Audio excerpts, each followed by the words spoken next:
So thank you very much for coming to this session, and thank you to Michelle as well, who is, as hopefully you saw a moment ago, in the audience here. So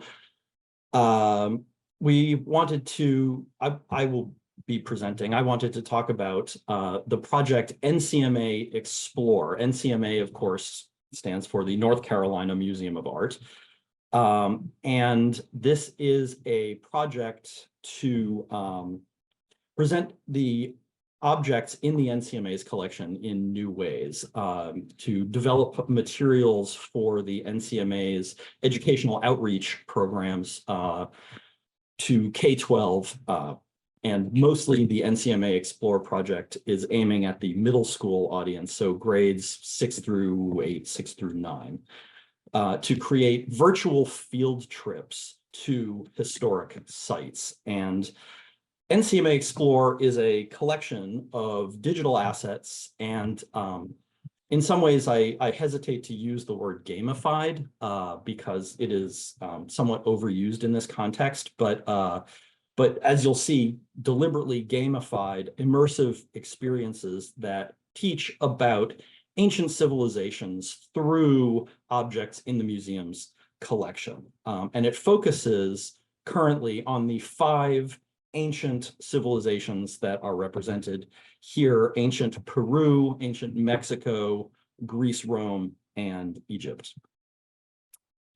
Now, for those of you outside of the US, I didn't want to assume that you knew where the North Carolina Museum of Art was. So here it is. It is in Raleigh, North Carolina, which is the capital of the state. Now, NCMA Explore is a collaboration of 3 organizations: the NCMA itself, of course, LEVR Studios, which is a small North Carolina-based immersive media production company that's doing the 3D scanning of objects in the NCMA's collection, and Proximal Design Labs, which is creating historical reconstructions, or reconstructions of historical spaces to highlight the scans of those objects. So first, let's talk about those reconstructions. Now, what I should say first is that we're going in a very different direction than the previous excellent presentation, which was creating imaginary spaces. We are creating historical spaces, real spaces that simply no longer exist and have not existed in the way that we're trying to present them for hundreds or perhaps thousands of years. So, as I said, LEVR Studios is doing 3D scanning of objects in the NCMA's collection. All of these are available. There are 42 of them currently, divided up into collections by the civilizations that I mentioned before. This is an ongoing project. More objects will be digitized in future. And these are fairly high resolution scans on the order of 20,000 to 50,000 polygons. Obviously, that depends on the geometry of the object itself. And then Proximal comes along and takes these 3D scans and places them in context. Now, this is not perhaps the most exciting image I could have shown you by way of example, but what we have here is a mosaic floor from a 2nd century Common Era Roman villa. And so we have reconstructed a Roman villa into which we've placed this and other objects in a similar way to what we believe how they would have been used when they were new objects. And often when you see mosaics, at least in the States, in museums, they are raised up on a plinth so that they're closer to eye level. I've seen some presented on walls like tapestries. We're trying to present these as they would have been used when they were new. And we have built a simple scavenger hunt into all of these historical spaces. A little background on Proximal Design Labs. Several of our team members come out of game development and game design. And what we know from that industry and from some research is that people engage with virtual spaces for longer if there's some extrinsic motivation. And so we've created in all of these historic spaces a robot docent, which is a very simple character who greets you at the entrance and then keeps track of your progress through the space and encourages you along, tells you how many objects you have remaining to be found. And then when you click on an object like that mosaic floor, you come to a screen that has some links out to educational materials, some videos and other contextualizing materials that tell you a little bit about this specific object or this type of object. So to build these reconstructions, we relied very heavily on current archaeological research. Now, what you see here in this slide is a reconstruction of tomb KV-17, which is the tomb of Pharaoh Seti I from the Egyptian 19th dynasty, who, just for a little bit of context, was 3 pharaohs after King Tutankhamun. The maps on the horizontal and vertical surfaces that you see come out of a 2013 journal article on an excavation of tomb KV-17, and they're very highly detailed. You can probably make out that you can see the location of columns and staircases in this space. What you really can't see in this image is that these have very precise measurements, centimeter scale measurements. So these are as accurate a map as we're likely to be able to get without going to the tomb KV-17 ourselves, which we probably honestly couldn't get permission to do. Our developer then took the horizontal and vertical maps and projected them into 3D space.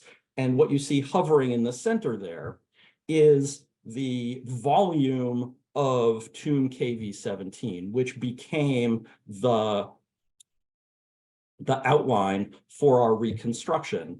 And then we could start to figure out what the inside should look like. And there's lots of photography that we leaned on here to represent the paintings on the walls, the ceiling, where we should place the artifacts within the interior space.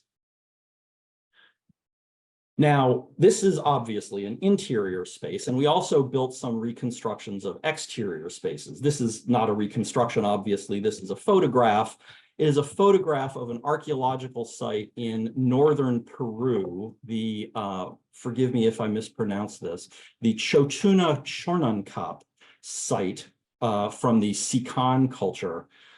And we leaned on photography of sites as well as reconstructions. And this is a rendering that was published in a book, a 2011 book by archaeologists who worked on the excavation of the Chotuna site.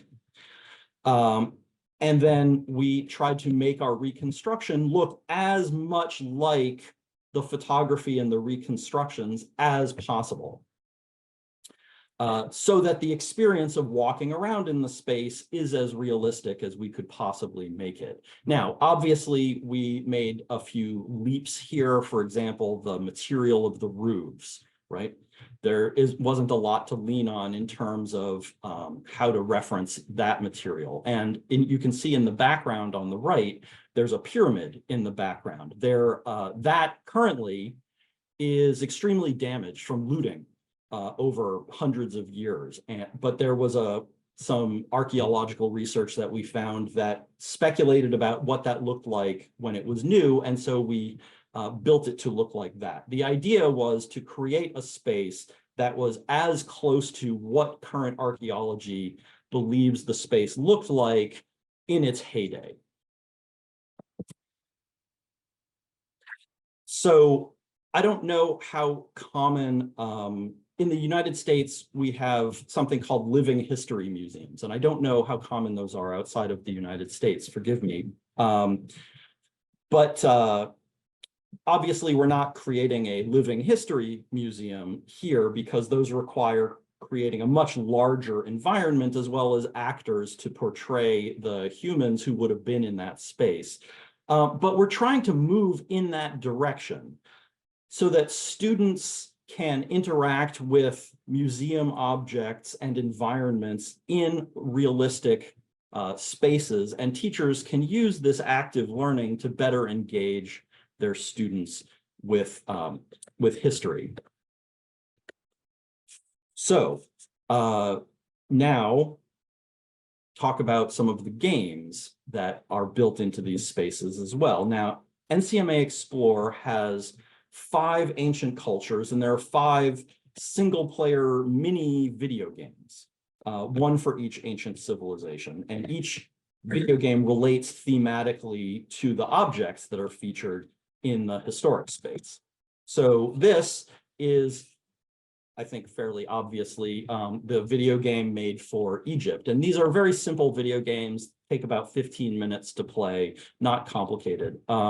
This is a stealth game, sort of play on a Tomb Raider style game. The idea is that you have to collect, you the player have to collect all the canopic jars, except most Tomb Raider style video games require you to take treasure, where the premise of this game is that you have to steal treasure back from looters and return them to the tomb. So it's trying to be a little bit more culturally responsible than many of these types of video games. This is a close-up of the board, if you want to call it that, for the game for Greece, which is a basic trading game. You sail to ports and establish a trade network and trade goods. It's a very straightforward, simple, well-used game mechanic, but the map is the actual Aegean Sea, simplified for a video game, obviously. The ports are more or less where the major ports are on each of these islands, and the ships are made to look like tiny Greek trading vessels, right? So the idea here is that even though these are video games with a modern game mechanic, we're trying to build hooks into them that teachers can use in teaching about the relevant ancient civilization. So there's actually a 4th partner organization in NCMA Explore, an instructional design firm called Wondrous, and they're developing lesson plans and other materials for teachers to make it easier for teachers to integrate these reconstructions into their lessons. In the United States, we have the national curriculum standards for social studies, and all of these materials are aligned to those educational standards.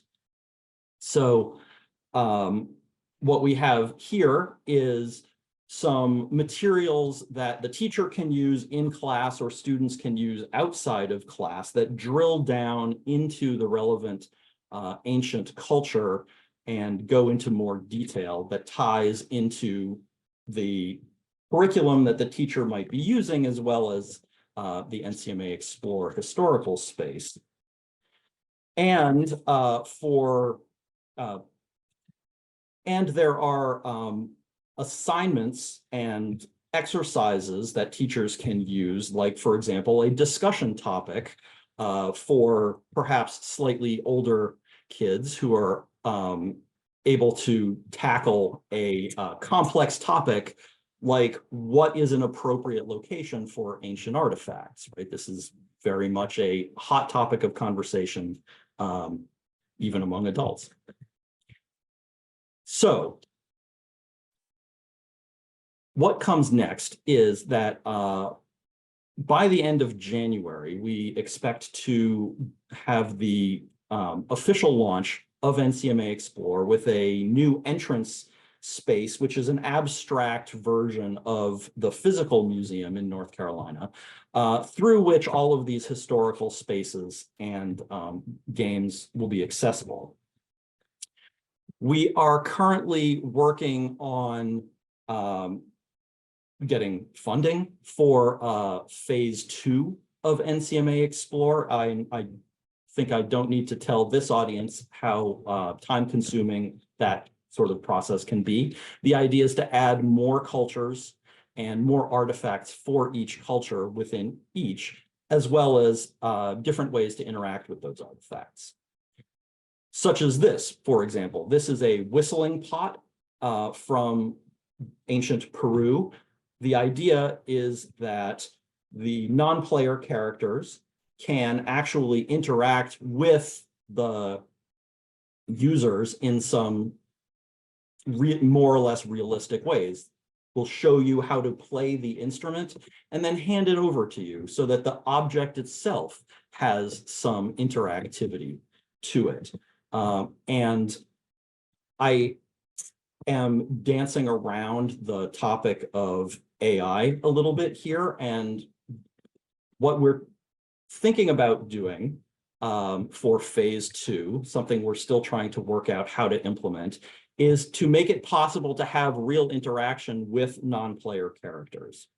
Large language models can allow you to have an actual conversation, but they're not focused. We're trying to figure out how to create a corpus of documents that can be the corpus that avatars speak from, so that you can use an avatar as a tutor or a guide within the space a little bit. Now, obviously, there are many issues to overcome with that one, not the least of which is copyright, if we're going to be using published archaeological research as the corpus here. But also questions like what kinds of questions the avatar is allowed to answer, what it's allowed to say, especially when you're dealing with grade school users. So to recap, NCMA Explore is an effort to enable users to explore museum collections in new ways, ways that are simply not possible with the physical artifacts, which are in many cases behind glass.